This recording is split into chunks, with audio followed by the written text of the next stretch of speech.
Welcome and thanks for joining this session on the updated version of the 6 Stages framework. So the 6 Stages framework was developed by Dr. Shungu H and is based on decades of psychological research and practice. It's a model that supports self-awareness, dialogue and organisational change by tracking how people think, feel and behave about diversity and inclusion. This year the model has been updated and expanded to include a broader range of EDI issues so that the 6 Stages framework now applies to all protected characteristics, including but not limited to race, ethnicity, gender, disability, age, sexual orientation, religion or belief and gender identity. So it retains the developmental logic and tone of the original model. And it's important to note that the original model, which focuses more on a racial bias, is still valid and can be used in situations when this is the main focus.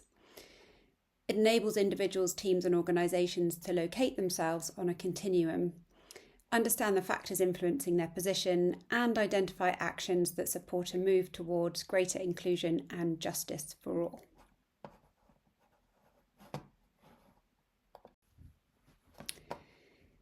So the 6 Stages framework has both a positive and a negative axis. The positive axis represents a developmental journey towards greater awareness, understanding and empathy in support of equity, inclusion and justice for all.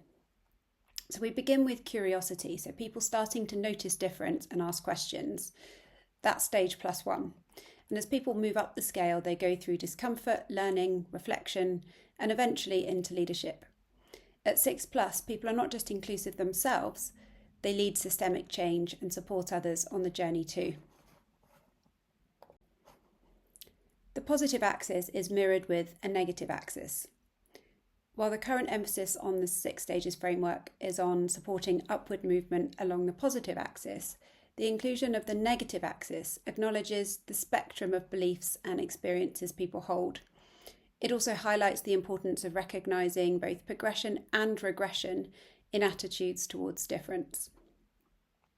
The negative axis of the 6 Stages framework represents a regressive continuum of attitudes, beliefs and behaviours that demonstrate increasing levels of resistance, hostility and exclusion towards people who are perceived as different or who hold protected characteristics.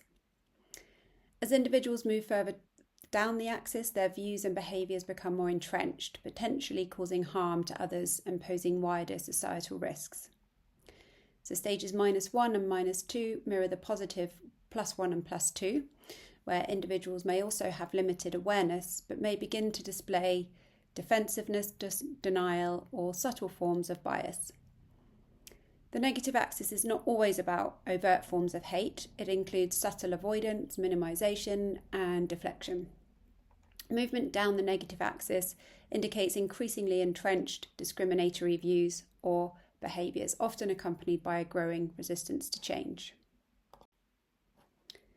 So this image here shows both the positive and the negative axis of the 6 Stages framework. So you can see the red areas there on the screen represent -6 and -5. So the extremist leadership, so promoting hatred and division, often through radical and violent ideologies, and then moving up towards, so through hostility and rejection or dismissive and avoidant, and then to the -1 and -2, so the unaware, so lacking awareness of discrimination and assuming equity already exists.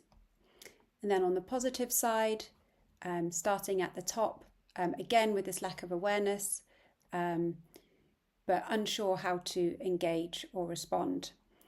And then as they're moving down through the stages towards 5 and 6, where we start to look at sort of systems thinking and becoming advocates, so using influence to lead equity efforts and mentoring others, or becoming a transformational leader where they are driving systemic change with empathy, vision and inclusive leadership.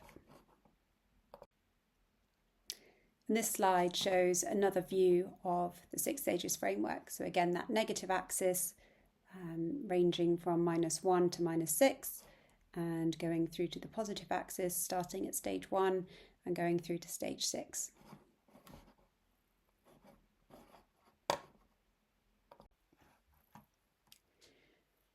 So the 6 stages framework isn't just theoretical, it's very much a hands-on tool used in coaching, training, organisational development, can be used in schools, universities, corporations, and it helps assess where people or teams are in their development and provides specific guidance on how to move forward.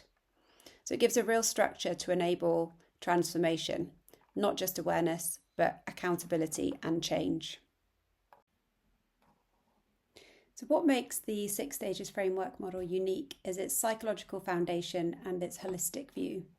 So it recognises that healing, awareness and action must all be part of the same process, and it meets people with compassion no matter where they start.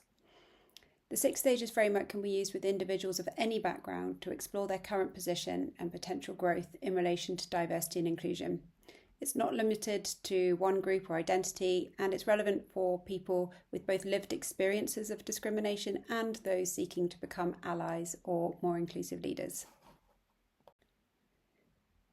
So to find out more about the 6 stages framework, you can visit sixstagesframework.com. There are plenty of toolkits, coaching and training available, and you can also become a member of the 6 stages framework network or become an associate of the 6 stages framework. More information is available on sixstagesframework.com, and you can also book a call with us on Calendly on the link provided.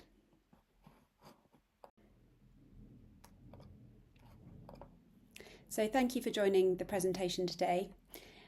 Before we go, I wanted to leave you with a final quote from Dr. Shungu H herself.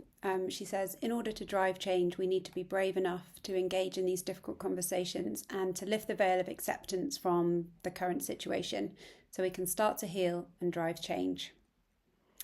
So please do take some time to have a look at the 6 stages framework on the website. You can also buy the books by Dr. Shungu H on Amazon as well. Thank you very much.